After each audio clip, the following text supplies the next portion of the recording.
Okay, so we are out of our taxi, Kate, just for a moment without having nearly motion sickness. But we want to say a huge shout out to our Purple Taxi, Purple Light Up Extravaganza, which is Virgin Media Group and LEVC today.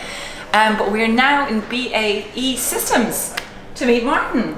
So Martin, just briefly, could you just tell us a little bit what your function is in the business and why you have been so committed to this space? So why is disability something that you're passionate about? Okay, so I'm the Chief Operating Officer for the company, and why I am passionate about it is because 4 or 5 years ago I bumped into the topic when two individuals in the company offered to come and talk about their experiences, and these two people were on the Asperger's syndrome, and I was absolutely captivated by the simple acts that individuals can do that can absolutely fundamentally change somebody with a disability's experience in the workspace. It was inspirational.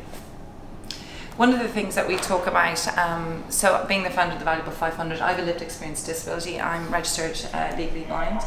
But this thing that you've spoken to, I mean, you're the COO of the company, we're saying 56%, EY did a piece of research, 56% of our boards have never discussed disability.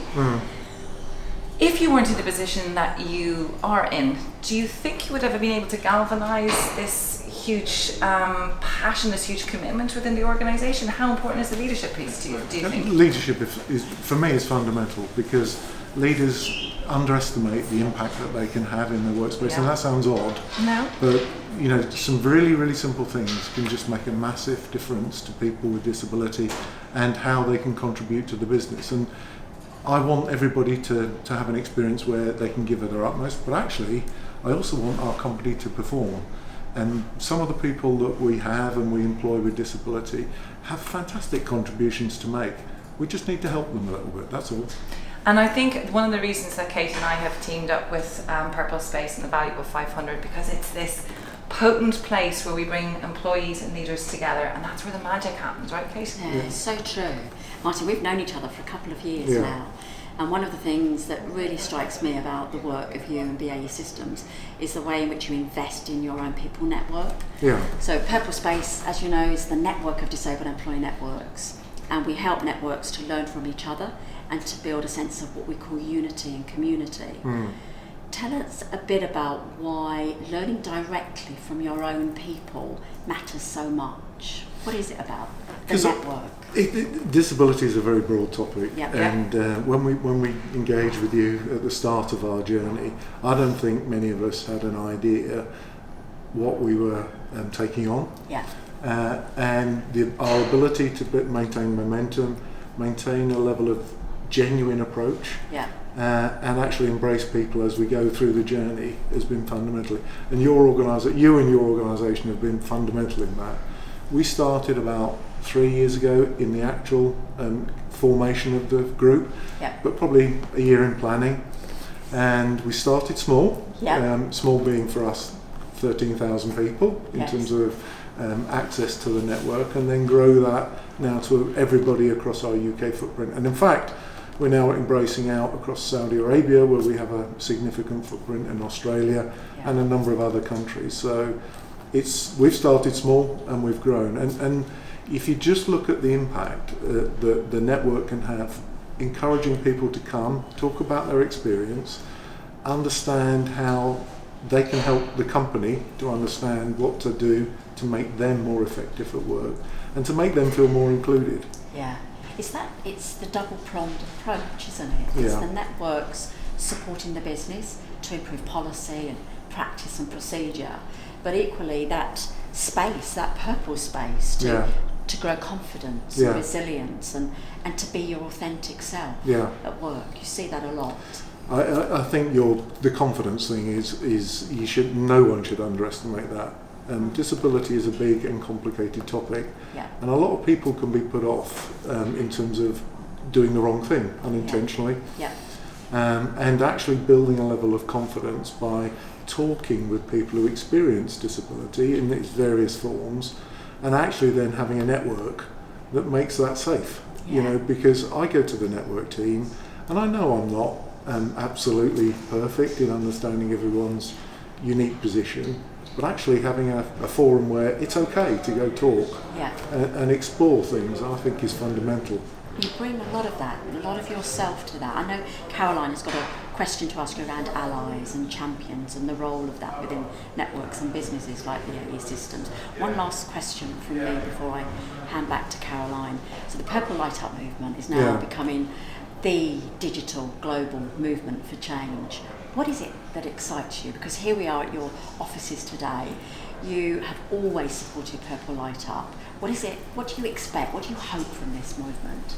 So I think it's a rallying flag. You know, I remember at one of your events talking to an MOD colleague who was the champion for the MOD, and he spoke about the experience he'd had getting 2 purple flags on the top of MOD main building, and I could just correlate with that being synonymous with I'm prepared to say this is important. And as small as it is, lighting up a facility like this, actually we have over 30 facilities across the globe lit up. I think that's really important to our people. Fantastic. It's a real amazing flag of support. It's a demonstration of support. You're a dear heart. Caroline, I know you've got some questions on I think it's a statement of intention, and I think that's what's really important. I was just listening to you saying that you don't get it all right. Well, none of us get it all right. No. And we can't. And when we launched the Valuable 500 in Davos this year, when Peter Grauer was the chair of Bloomberg, you know, he sat back in his seat at this panel discussion and said, you know what, we're not doing enough. And I say that we're not doing enough, and he was really accountable for that. And I think just hearing you say that again, as a leader, as a CEO of such a large organisation, that is hugely encouraging and giving permission to other leaders to speak about it. Because the other thing, and I wanted to ask you why there are not more leaders you think coming to the space like you have, because this other piece of research that we have done with EY is saying 7% of our C-suite have a lived experience of disability. You have 4 out of 5 of them are high lit. Why do you think that is? Is it because it's this perceived weakness, or why do you think there are not as many of you in the space standing up for this? I think the perceived weakness has historically been a key issue for us. Our systems need to be adapted to eliminate that as a problem, and then, you know, through people who want to engage, through people talking, I think you can start to get to a point where actually individuals with disability are more confident that when they declare the problems and support they need, they're going to get the right support. And once you get that consistency, then I think you can sort of really say we're starting to get some motion. I couldn't say right now that everyone would get 100% of the right reaction. In fact, I can almost guarantee you that would not happen. No, it wouldn't. But if I could get people to say, you know what, I want to talk about how I can do better at work and how you can make my life at work better, and have that conversation with their boss, and their boss say, yeah, okay, I can deal with that, I think that would be great. We've just initiated a process where through the research group, we found that people, when they moved jobs, had to re-establish some really, really basic things like, you know, reasonable adjustments, etc. People shouldn't have to do that. No. It should just be, okay, we understand what we need to do to make you more effective in your workspace and more comfortable and more welcomed. So we're going to do it. I don't think we can leave here without saying, aside from the fact, you know, you're saying it's a small thing to light a building up purple. I don't think it is. I think it's a message. And I also think it's a message when a CEO stands up and says, this matters, I'm going on this journey. And I have to say, since leadership is something I'm really passionate about, thank you so much for doing that. But to Kate's point about allies, what we all really want to make sure is that it's not that disability is more important than any of the other human topics of the diversity inclusion agenda. We don't want to categorise it out. Are you seeing there's a more move towards a universally inclusive culture within your businesses, or is there this siloed approach that is existing where it's competing off against? That's a good question. So we've decided at the board level to allocate champions for each of the various understood groups of diversity. I mean, where I come from is you spend an awful lot of time in your work, and you bring an awful lot of yourself to work if we encourage you properly. And it doesn't matter whether you work with a disability, or you're a part of an ethnicity that sometimes finds it difficult to integrate, or your sexual orientation sometimes makes it difficult to feel at home in the workplace.